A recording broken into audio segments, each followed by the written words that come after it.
Kung tututukan kita ng baril, papasukin ko bahay mo na may baril ako. Nag-warning shot ka, pinutukan kita pabalik. Is it not an attack?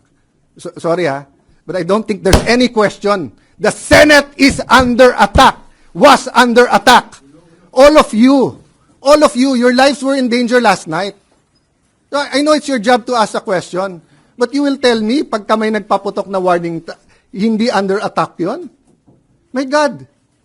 We're a democracy. This is the Senate of the Philippines. Please naman. Di ba? Yeah. What do you think happens when there's no democracy? Who's the first casualty? The media. Wala nang media kapag wala. Di ba? Pag sinabing kami muna nagpaputok, umatras sila, or security guard ng GSIS yun, di sabihin nyo, baka ito ay gawa-gawa lang, baka ito ay drama. Pero nagko-focus kami dito, hinihintay namin articles of impeachment, nakita nyo naman lahat ng pangyayari. Napakagaling ko naman mag-orchestrate ng lahat na yan. Kaya kong papuntahin dito mga armadong grupo. You know my history. I've been in government since 1992. Do you have any history of doing that? O sa Taguig, have we done anything like that ever? No, so, excuse me, I mean, I'm not taking offense at the question, but, you know, if you have any doubt, you're doubting our democracy, you're not doubting my statements. But I do believe the President that he did not send anyone here to enforce that warrant. So ang question ko nga is, why were they here? And pag ikaw ay nakita na at sinigawan, even assuming tama, nakababa yung barel, nagpaputok ka sa taas, warning shot, what do you do? Don't you show your badge and put up your hands and leave? Bakit siya nagpaputok pabalik? Knowing this is the Senate. Unprecedented nung Monday na meron law enforcers na makikipaghabulan sa isang senador. Unprecedented yan. That never happened in the Philippines. Secondly, taking away coup d'etats, di ba? First time then, in my view, na may ganun armed attack. And hindi sila tumakbo, They were somehow holding their ground. All of you were here, di ba? So there's a speculation na gobyerno yun, there's speculation, may nagsasabi, kami daw ni Bato nagplano, or kanina tinanong nyo, legitimate question yung tanong nyo, diversionary. If it was a diversionary tactic, it was crazy. Why? When you did that, lalong dumami yung tao dito lalong dumami yung police. That's why nga Sec. John Vic wanted to go upstairs to make sure he's okay. But nung kausap ko yung anak, he's tired, etc. I respected that. Sec. John Vic respected that. But kagabi, bumaba pa si Senator Bato. Bumaba pa siya para magpakita That was the last time I saw him. Go ahead. Sir, SP doon, sa binasa niyo po, inamin po ng asawa ni Senator Bato na he used that commotion, yung nangyari, para makalabas ng siya. I will not interpret because sabi niya baka. Because he did not escape during, after. But ang sabi din kasi nung asawa niya, after niya nakita na someone will go so far as lusubing a Senate just to get him, that's why he did it. Kasi kung if I was in his shoes, I will escape when it's least expected. But again, mali yung word na escape because there's no warrant Diba? There's no warrant. So, he's free to go. When you for example, pumunta ka sa simbahan at sabihin mo, I'm seeking sanctuary. Pag gusto mo nang umalis, pwede kang umalis. It happened kay June Lozada. He slept on my couch on the 5th floor. And then, nung sinabi, doon na lang siya sa mga madre, and then sinabi, doon na lang siya sa Lasal Green Hills, lumipat siya doon. Kung walang warrant, bakit siya nagtago dito sa Senate? Bakit hindi? Because hinabol siya ng mga NBI na walang warrant. So, I'm not saying as a fact walang warrant. Excuse me. I'm saying they did not present the warrant to us. And I'm waiting for it. They did not give us. If they gave me the warrant, my advice could have been different. So, same. Kayo nag-seek sanctuary dito. Sabi niyo, sir, media kami, inaaresto kami, wala namang warrant. I talk to the police. Ba't niyo hinahabol? Wala, sir. Or may warrant. Nasaan ang warrant? Wala. Sabihin ko, dito muna kayo sa Senate. 3 days later, wala pa rin yung warrant. Sabihin mo, boss, gusto ko nang umuwi. Umuwi ka na. Diba? So that's the reality. Is it the best? I want him to attend each and every session. I want him to be there. I told him last night, Sen Bato, sana you can attend the impeachment. It's his constitutional duty. Last follow-up then. SP, do you still consider it as an attack when you mentioned, kahit marami rin sa kami na una pong nagpaputok ng warning shot yung OSAA, hindi yung sabi lang. Okay. Kung tututukan kita ng baril, papasukin ko bahay mo na may baril ako. Nag-warning shot ka, pinutukan kita pabalik. Is it not an attack? Sorry but I don't think there's any question. The Senate is under attack, was under attack. All of you, your lives were in danger last night. I know it's your job to ask a question, but you will tell me, pagka may nagpaputok na warning, hindi under attack yon? My God, we're a democracy. This is the Senate of the Philippines. Please naman. Di ba? Yeah. What do you think happens when there's no democracy? Who's the first casualty? The media. Wala nang media kapag wala. Di ba? Pag sinabing kami muna nagpaputok, umatras sila, or security guard ng GSIS yun, di sabihin nyo, baka ito ay gawa-gawa lang, baka ito ay drama. Pero nagko-focus kami dito, hinihintay namin articles of impeachment, nakita nyo naman lahat ng pangyayari. Napakagaling ko naman mag-orchestrate ng lahat na yan. Kaya kong papuntahin dito mga armadong grupo. You know my history. I've been in government since 1992. Do you have any history of doing that? O sa Taguig, have we done anything like that ever? No, so, excuse me, I mean, I'm not taking offense at the question, but, you know, if you have any doubt, you're doubting our democracy, you're not doubting my statements. Ko lang, sir. Yung kalaban po, pwede na natin sabihin na, sir, sinabi kasi ni Senate Sec Dong Mendoza right after the shots were fired last night na perceived NBI. Are you ready to say that na perceived NBI yung kalaban?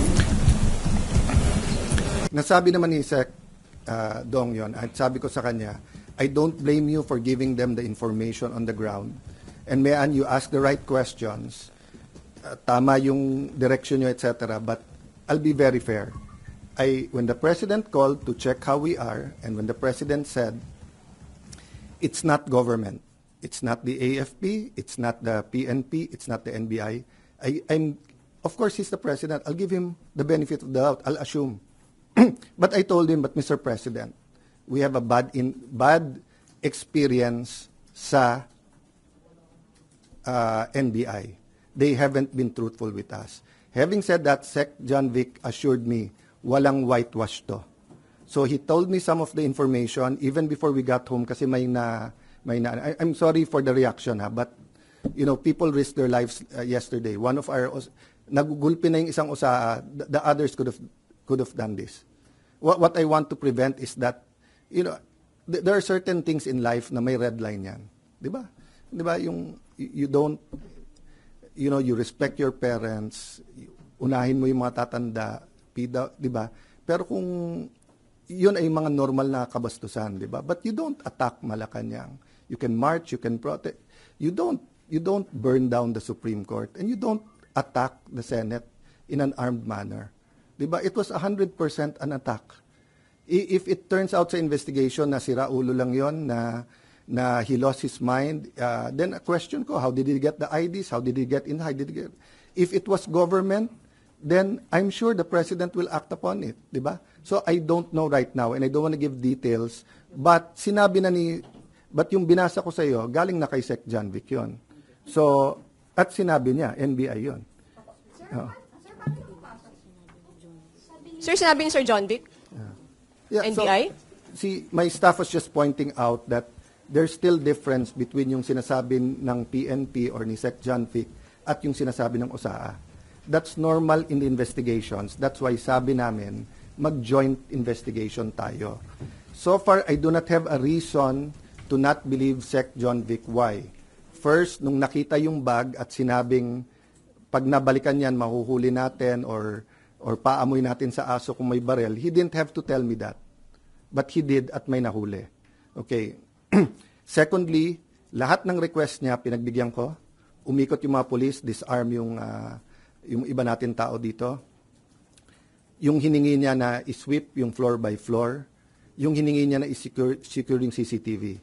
Lahat ng mga hiningi ko sa kanya pabalik. CCTV nung kabila, nung GSIS, ibigay sa atin. Yung before he left, sabi ko, sir, step by step, keep us informed. So, but that's the problem nga, di ba? So, I'm hoping magkatugma lahat. So sa report natin, ano yung... So sa report kay Sec John Vic, nakababa yung barel. Sa report sa atin, the Sergeant of Arms asked the individuals to identify themselves. Sino yan? A loud male voice from outside answered, NBI. At that moment, one of the armed individuals was seen immediately raising and aiming a long firearm toward the direction of the QRT, PNP, and OSA personnel. The Sergeant at Arms ordered the individual to lower his firearms on the ground. The individual failed to comply, instead assumed a tactical position, prompting the Sergeant at Arms to fire warning shots, after which the exchange of gunfire followed. The exchange lasted approximately 3 minutes. So siguro you could see why I was upset. Because yung Sergeant of Arms, hindi ako naglagay niyan, ha? I wasn't Senate President before this. I forget now kung si Senator Cheese or Senator Subiri, no? But he's a respected general, okay?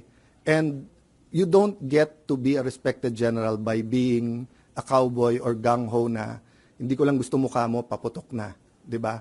So when he reported that, may assumption of regularity, but I told Sec John Vic, if you want anyone to excuse themselves from the investigation because they themselves investigation, ako, kung gusto niyo ako imbestigahan, I will excuse myself from the investigation. So ganun kami ka-open para malaman nga natin. Because nga, you know, when you get used to something, it becomes regular. So because we got used to may nag-hold up sa mga kantong madidilim, parang pag news, sige news pero okay lang. So you remember the first time na may na-rape na 2-year-old or 3-year-old, how outraged everyone is. People are still outraged, but when people realize that Shabu does that to the mind, di ba, parang nagiging normal sa iba eh, which we cannot allow to happen. So whether it's a heinous crime or an attack on the Senate, we cannot allow that to become the new normal. No? That's why, until this point, di ba, I've been totally logical reason. But, you know, to say na kami pa umatake doon and everything. I could have, if Senator Bato and I wanted to plan him going out, it's very simple. Sumakay siya sa kotse ko, and I'll bring him out. Why? Hindi naman siya under arrest eh. Diba? So I do not know why he did it that way. I haven't talked to him. Diba? But what I know is that he's not under arrest and hindi pa pinapakita hanggang sa amin ngayon ng NBI. So, for me, you know, we really have to know the truth. And by the way, that's why the last statement I told Secretary John Vic and Chief PNP Nartates before they left is that please use all your powers in intelligence, in peacekeeping, etc., to make sure no untoward incident sa impeachment. Nung una nga, parang ang reaction, akala nila I was talking about government. No, sabi ko, I'm asking for your help, your expertise. Tell me what we need to do because nga, this simply cannot happen. You know, if that happens, people are gonna just keep pointing fingers. Sasabihin nung itim, gawa nung puti. Sabi nung puti, gawa nung itim. Sabi nung pula, gawa ng blue. Hindi tayo matatapos dyan. But I believe they're using forensic science to, the fingerprints, the CCTVs and everything to get there.